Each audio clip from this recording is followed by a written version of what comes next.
بسم اللہ الرحمن الرحیم۔ السلام علیکم محترم ناظرین گرامی، آج ہم آپ کو دنیا کی سب سے قیمتی گائے کے بارے میں بتائیں گے۔ یہ بہت ہی اہم اور نہایت ہی شاندار قرآنی واقعہ ہے، اور اسی واقعے کی وجہ سے قرآن مجید کی سب سے بڑی اس سورت کا نام سورہ بقرہ گائے والی سورت رکھا گیا ہے۔ اس کا واقعہ یہ ہے کہ بنی اسرائیل میں ایک بہت ہی نیک اور صالح بزرگ تھے، اور ان کا ایک ہی بیٹا تھا جو نابالغ تھا، اور اس کے پاس فقط ایک گائے کی بچھیا تھی۔ ان بزرگ نے اپنی وفات کے قریب اس بچھیا کو جنگل میں لے جا کر ایک جھاڑی کے پاس یہ کہہ کر چھوڑ دیا کہ یا اللہ، میں اس بچھیا کو اس وقت تک تیری امانت و حفاظت میں دیتا ہوں کہ جب تک میرا بیٹا بالغ نہ ہو جائے۔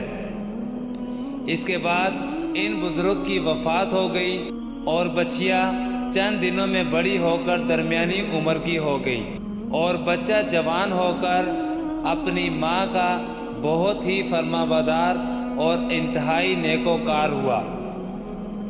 اس نے اپنی رات کو 3 حصوں میں تقسیم کر رکھا تھا۔ ایک حصے میں سوتا تھا، اور ایک حصے میں عبادت کرتا تھا، اور ایک حصے میں اپنی ماں کی خدمت کرتا تھا، اور روزانہ صبح کو جنگل سے لکڑیاں کاٹ کر لاتا اور ان کو فروخت کر کے 1/3 رقم صدقہ کر دیتا، اور 1/3 اپنی ذات پر خرچ کرتا، اور 1/3 رقم اپنی والدہ کو دے دیتا۔ ایک دن لڑکے کی ماں نے کہا، میرے پیارے بیٹے، تیرے باپ نے میراث میں ایک بچھیا چھوڑی تھی جس کو انہوں نے فلاں جھاڑی کے پاس جنگل میں خدا کی امانت میں سونپ دیا تھا۔ اب تم اس جھاڑی کے پاس جا کر یوں دعا مانگو کہ اے حضرت ابراہیم اور حضرت اسماعیل و حضرت اسحاق علیہ السلام کے خدا، تو میرے باپ کی سونپی ہوئی امانت مجھے واپس دے۔ اور اس بچیا کی نشانی یہ ہے کہ وہ پیلے رنگ کی ہے، اور اس کی کھال اس طرح چمک رہی ہوگی کہ گویا سورج کی کرنیں اس میں سے نکل رہی ہے۔ یہ سن کر لڑکا جنگل میں اس جھاڑی کے پاس گیا اور دعا مانگی، تو فوری ہی وہ گائے دوڑتی ہوئی آ کر اس کے پاس کھڑی ہو گئی، اور یہ اس کو پکڑ کر گھر لے آیا۔ تو اس کی ماں نے کہا، بیٹا، تم اس گائے کو لے جا کر بازار میں 3 دینار میں فروخت کر ڈالو، لیکن کسی گاہک کو بغیر میرے مشورے کے مت دینا۔ ان دنوں بازار میں گائے کی قیمت 3 دینار ہی تھی۔ بازار میں ایک گاہک آیا جو در حقیقت فرشتہ تھا۔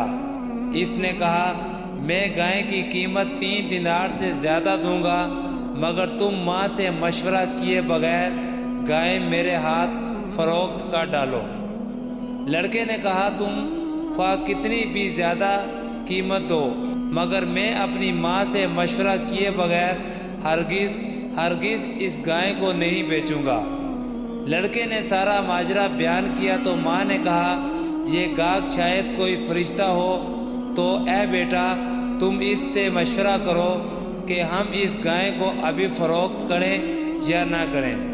چنانچہ لڑکے نے بازار میں جا کر اس گاہک سے مشورہ کیا تو اس نے کہا، ابھی تم اس گائے کو فروخت نہ کرو، آئندہ اس گائے کو حضرت موسیٰ علیہ السلام کے لوگ خریدیں گے، تو تم اس گائے کے چمڑے کے برابر سونا اس کی قیمت طلب کرنا، تو وہ لوگ اتنی ہی قیمت دے کر خریدیں گے۔ چنانچہ چند ہی دنوں کے بعد بنی اسرائیل کے ایک بہت مالدار آدمی کو، جس کا نام امیل تھا، اس کے چچا کے دونوں لڑکوں نے قتل کر دیا، اور اس کی لاش کو ایک ویرانے میں ڈال دیا۔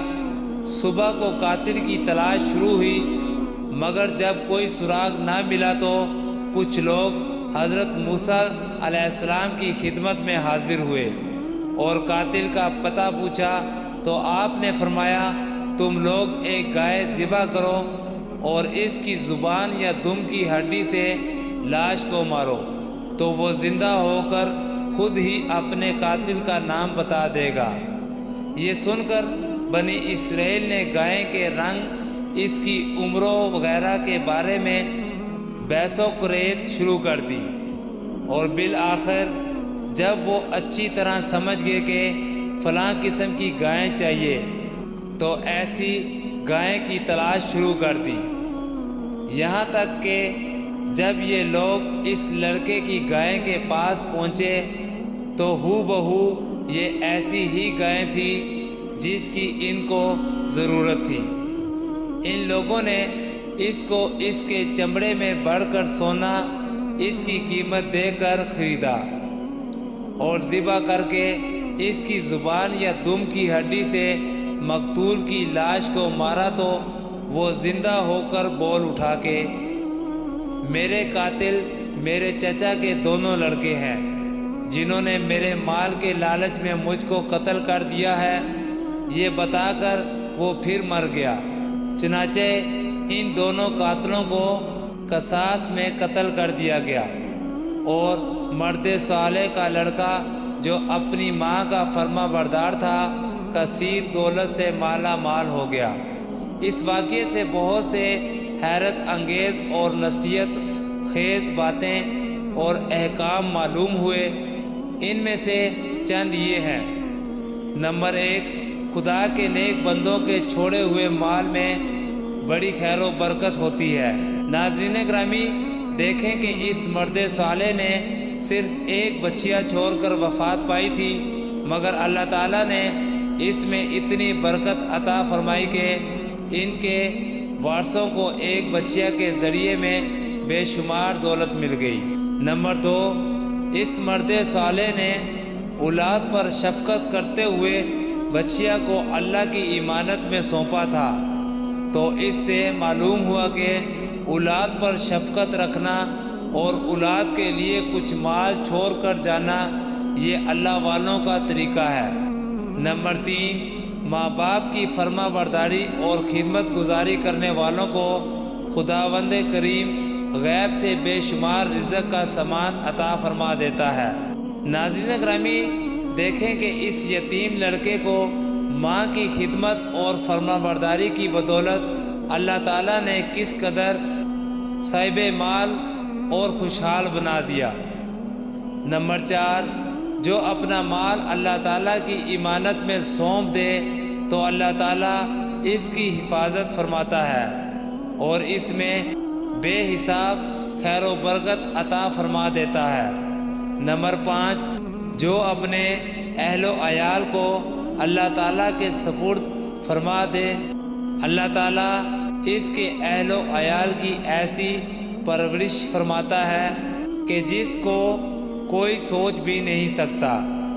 ناظرین گرامی، اگر آپ کو ہماری ویڈیو اچھی لگی ہے تو ہمیشہ کی طرح آپ سے گزارش کرتے ہیں کہ ہمارے چینل کو لائک، شیئر اور سبسکرائب کریں، اور ساتھ لگے گھنٹی کے بٹن کو دبائیں تاکہ ہماری ہر آنے والی ویڈیو آپ تک بآسانی پہنچ سکے۔ اللہ حافظ۔